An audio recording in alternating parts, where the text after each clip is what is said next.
Alright, well, as you can see, I did not get any cleaning done today. It is the next day, by the way.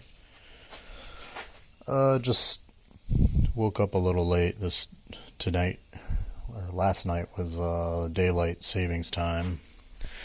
So lost an hour, so ended up sleeping in. Decided it was a good time to do so. I've been pretty much getting up early every weekend for the last 2 months. Kind of just working on this, so it was nice to kind of get a little bit of extra sleep. So, didn't really do much in here.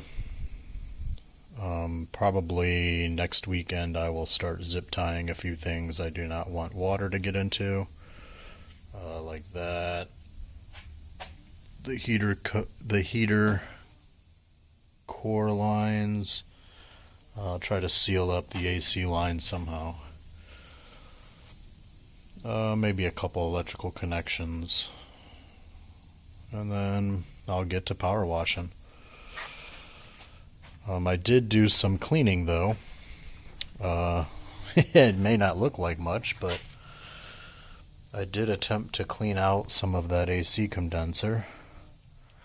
It's pretty caked in there, so I might actually just get a new one. I already got to replace the dryer element there. They always say it's kind of a good thing to just replace that anytime you open up the AC system. So I'll be replacing that, and it comes with the condenser will come with one.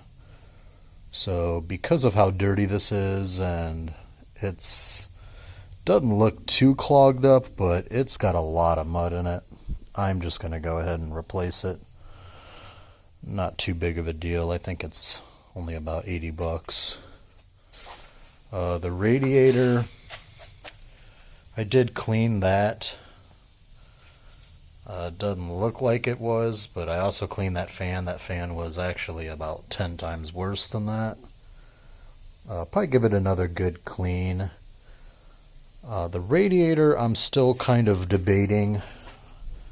One of my concerns is, so if you followed my first video, the whole reason I'm doing this is because I had oil get into my motor.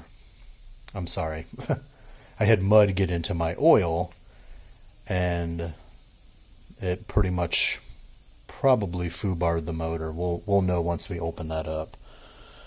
But it's definitely done some damage, and my concern is that I'm still not sure exactly where it got in, and the radiator, actually part of it is the oil cooler. So I tried doing a little bit of flushing of the oil cooler portion of the radiator, and it's just not flowing out.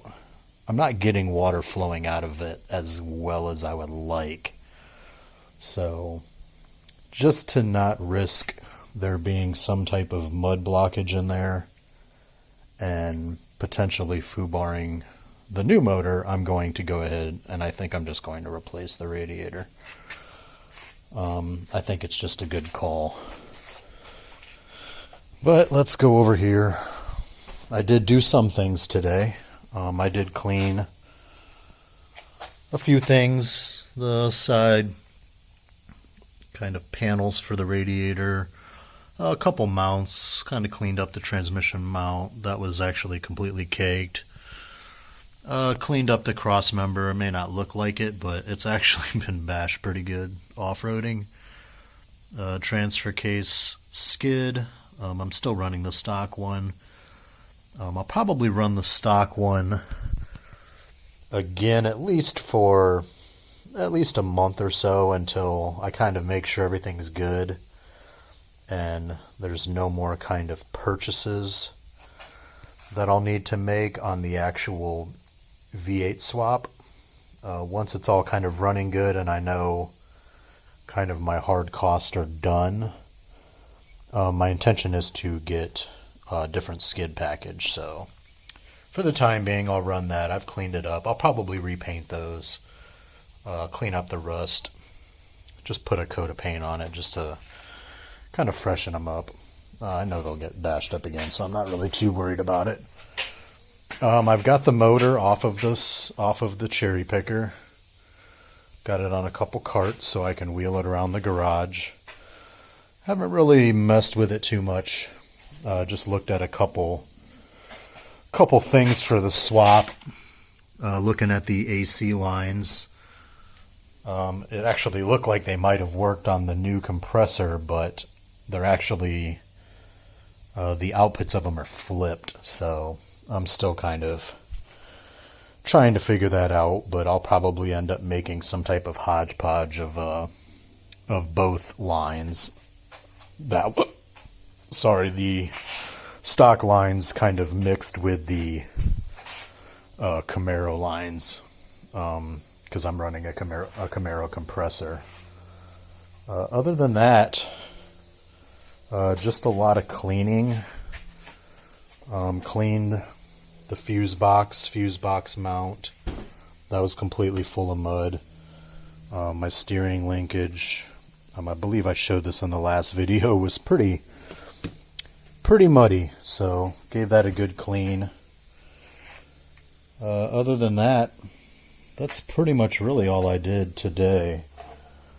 Like I said, I didn't really get as much time as I typically spend on this in the morning.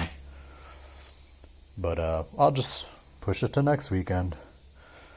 So next weekend the plan is to get everything kind of sealed that I don't want getting wet. And then push this bad boy out. Give the engine bay a good wash. Depending on how long that takes, I'm assuming that's probably going to be most of my day. If not, if that actually goes fairly well, I'll probably push it back in and then maybe get the new transmission kind of mocked up where it's going to go so I can start clearancing the oil pan and make sure that clears. If that clears everything, I'm still kind of debating whether I'll kind of drop the motor in, the new V8, just to verify, check the transmission alignment. There's adjustments on the mounts. There's a slight adjustment on the transmission mount, and I've got probably a good 1/4 inch on the motor mounts.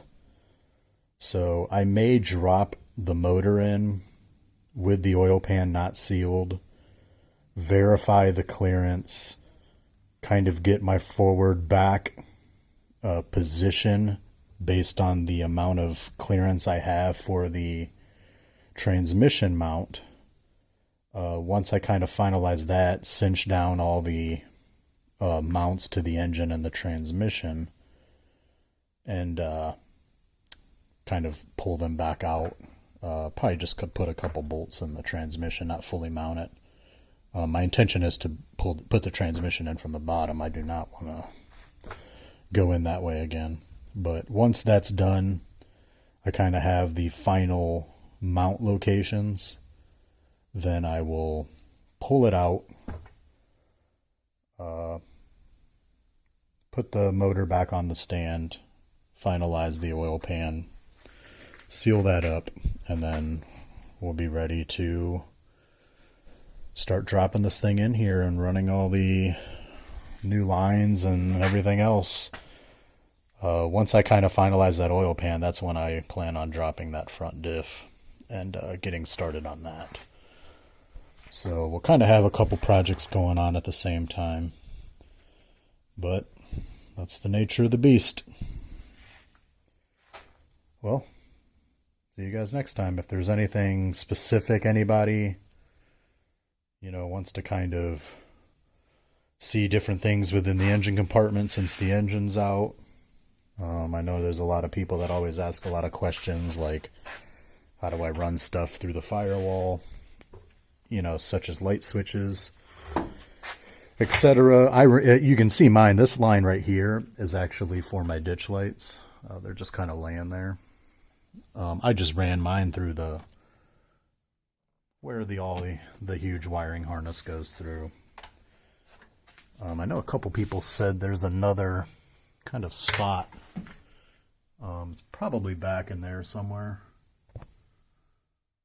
I can't see it, but I know I've heard people discuss that there's another kind of unused grommet that you can get into the cab with, but I don't know. I use that. My intention is eventually, once I kind of continue my build after this engine transplant, is to run a S-Pod or something like that, and I'll just reuse that access point, since I'll be pulling that line out. If anybody's curious, my future plans are kind of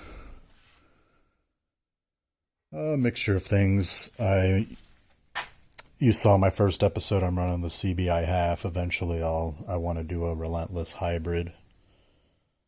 In the front, the rear, I'm still kind of up in the air whether I'm gonna do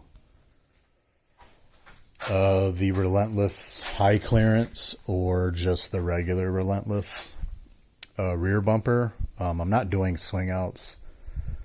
I mean, I like the way they look. I'm not a huge fan of it for this truck. It kind of kills my length as far as being able to pull it in the garage.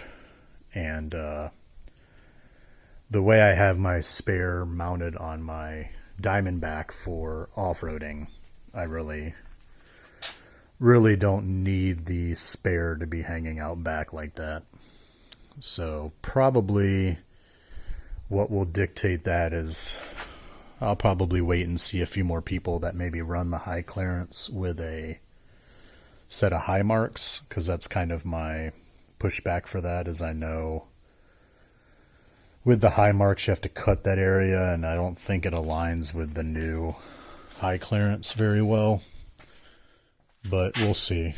But my intention too is to eventually go high marks with 35s.